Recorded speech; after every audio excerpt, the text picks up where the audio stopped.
Assalamualaikum warahmatullahi wabarakatuh.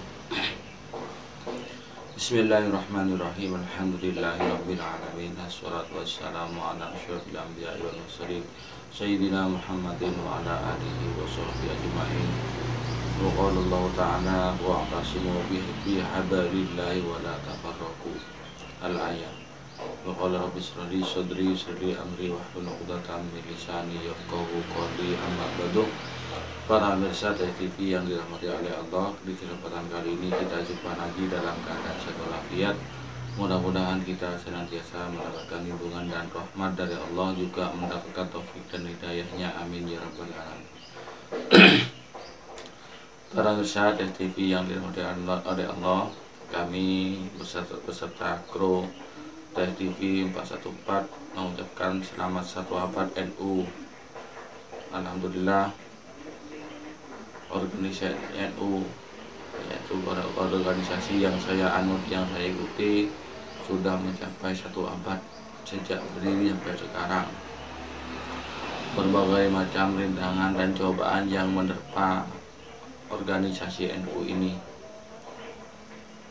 Sejak awal NU didirikan untuk membentengi akidah umat Islam, menyelamatkan akidah umat Islam dari rongrongan dari maling-maling akidah, dari perampok-perampok akidah.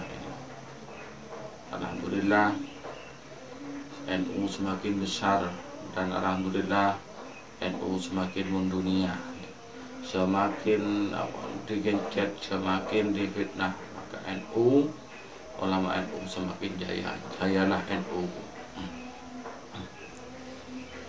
Para pemirsa TV yang dirahmati oleh Allah, sudah berbagai macam video YouTube yang menjelaskan tentang sejarah berdirinya NU, yang bermula dari saat yang mengantarkan tongkat, kemudian tasbih dan lain sebagainya. NU sangat besar sekali kontribusinya terhadap negara Indonesia, terutama di saat mendirikan NKRI. Garda depan yang sangat semangat, penuh perjuangan yang akan mendirikan NKRI ini adalah mayoritas orang-orang NU, kiai NU yang perjuangannya tanpa pamrih. Kiai NU, ulama NU, perjuangan mendirikan NKRI, memperjuangkan kemerdekaan NKRI ini tanpa pamrih. Bahkan tidak tersebisit pun untuk menjadi seorang pejabat ataupun menjadi seorang pahlawan, jadi diangkat sebagai pahlawan nasional, tidak ada terbesit.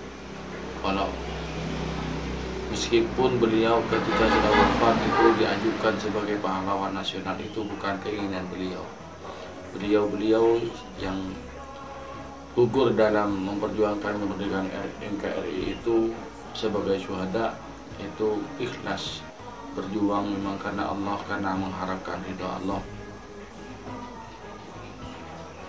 Terutama yaitu saat Belanda datang lagi bersama Nika, yaitu menang Perang Dunia yang kedua, Inggris. Alhamdulillah, berkah kegigihan ulama-ulama NU dan santri-santri NU, penjajah yang datang kedua kalinya bersama itu dapat ditumpas sampai korban. Dua jenderal dari Inggris itu semuanya mati di tangan NU. Kini NU semakin jaya dan alhamdulillah sampai pada satu abad dalam mengabdikan ke NKRI. Dan mudah-mudahan masyayikh NU, warga NU semuanya, santri NU semuanya oleh Allah diteguhkan hatinya, dijadikan orang yang husnul khotimah, kita bersama-sama masuk surga. Dan saya yakin seyakin-yakinnya NU adalah ajaran yang paling benar, ajaran yang paling benar sesuai dengan sabda Rasulullah Sallallahu Alaihi Wasallam.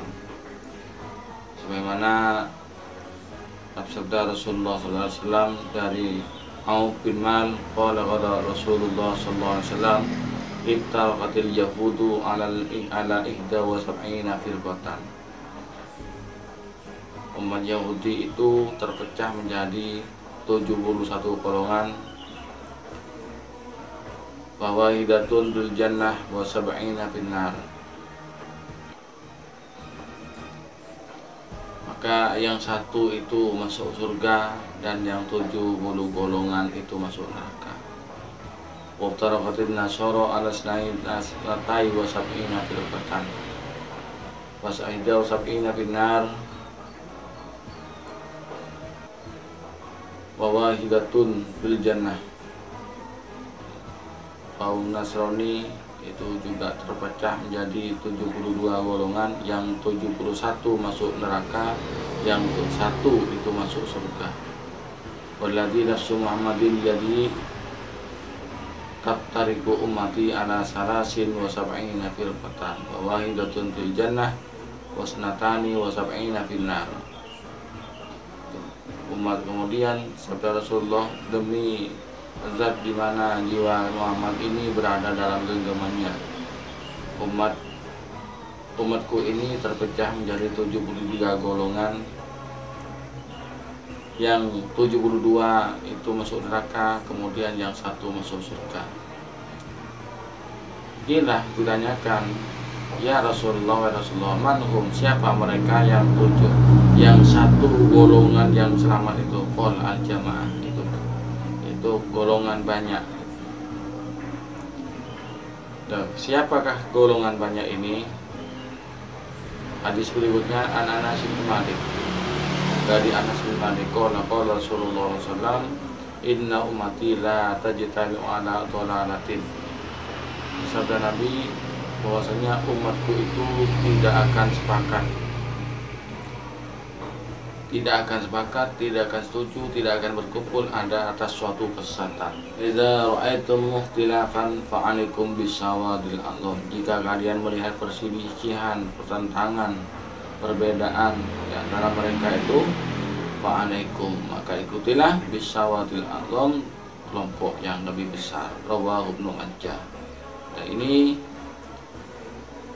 bukti bahwasanya NU adalah ajaran yang manhaj yang paling benar. Mohon maaf ya, sama-sama kelompok lain mengaku saling benar, tapi ini keyakinan kami. Kenapa? Di Indonesia ya, organisasi keagamaan ormas Islam terbesar se-Indonesia itu adalah Nahdlatul Ulama. Itu jadi sudah masuk sawadul a'dham sesuai dengan sabda Rasulullah. Jika jamaah itu adalah sawadul a'dham, jika kalian melihat tentang perbedaan seperti sekarang ini, macam-macam Islam ini, Islam itu, tapi hanya segelintir, termasuk Salafi Wahabi ini hanya segelintir dari oknum, dari kelompok-kelompok yang mengaku dirinya paling benar. Padahal menurut hadis ini adalah yang masuk surga itu adalah yang jamaah. Jamaah dalam hadis lain itu adalah ketika terdapat perbedaan, pertentangan di antara umat Islam, maka ikutilah kelompok yang paling banyak, karena kelompok yang paling banyak tidak mungkin sesat, tidak mungkin sepakat terhadap kesesatan. Kemudian kenapa saya yakin bahwasanya NU yang paling benar? Karena NU didirikan oleh ulama-ulama Ahlussunnah wal Jamaah, didirikan oleh wali-wali Allah. NU didirikan itu bukan hanya bukan hanya mendirikan begitu saja, tapi beliau itu melalui istiqoroh yang panjang. Prosesnya panjang untuk mendirikan NU ini, tidak sehari dua hari, 1 minggu, 2 minggu, 1 bulan, 2 bulan, tapi bertahun-tahun ulama ini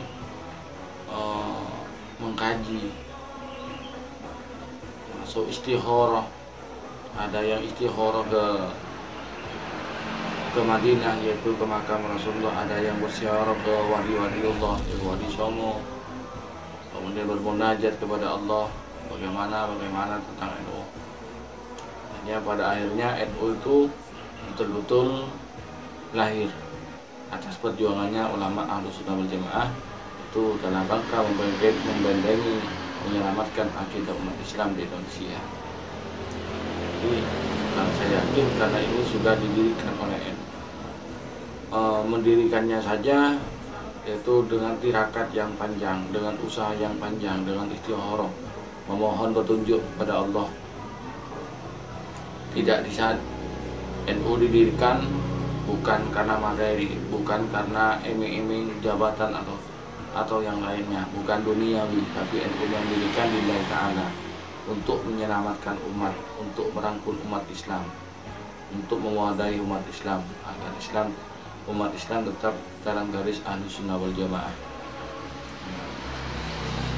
Ini kami tunjukkan kepada saudara-saudara Salafi Wahabi. Kita lihat di layar itu betapa besarnya Jamiah Nahdlatul Ulama ini, apa banyaknya warganya ya. Jadi kalian Salafi Wahabi jika bikin masalah dengan kami, kalau kami mau satu kali gertak habis kalian ya. Satu kali gertak habis. Makanya ya, kalian itu numpang di NKRI ini. Kalian kelompok kecil yang hanya bikin masalah ya. Kalian tidak punya kontribusi terhadap NKRI ini, tidak punya jasa dalam kemerdekaan NKRI ini. Makanya saya berharap kepada Salafi, orang-orang Salafi, ayo kita saja bahu-membahu dalam membangun NKRI, jangan bikin masalah. Masalah perbedaan pendapat dalam agama, dalam ibadah itu sudah sejak dulu sudah ada. Sejak imam-imam empat mazhab itu sudah ada, tapi beliau imam empat mazhab itu saling menghargai, saling menghormati. Ayo kita sebagai penerusnya saling menghargai, saling menghormati. Jangan sampai kita itu saling mengejek satu sama lain. Kalau tidak sama yang kalian anggap bid'ah, ya sudah jangan dilakukan, tapi jangan menjelek-jelekkan atau membid'ah-bid'ahkan umat Islam lainnya, terutama NU. Ingat, NU itu adalah yang terbesar di Indonesia. Kalau NU mau, tidak usah pakai kekerasan, saja kalian tenggelam dengan kencingnya orang NU, begitu. Ya maaf, biar orang-orang Wahabi Salafi ini dia tahu bahwasanya NU itu tegas, tapi NU itu adalah membawa Islam rahmatan lil alamin. Walaupun dicaci dimaki begitu saja, begitu oleh orang-orang di luar NU tetap tabah. Tapi jangan diremehkan. Kami itu besar, tapi kami itu menyayangi semua, kami itu merangkul semua ya. NU menyayangi semua.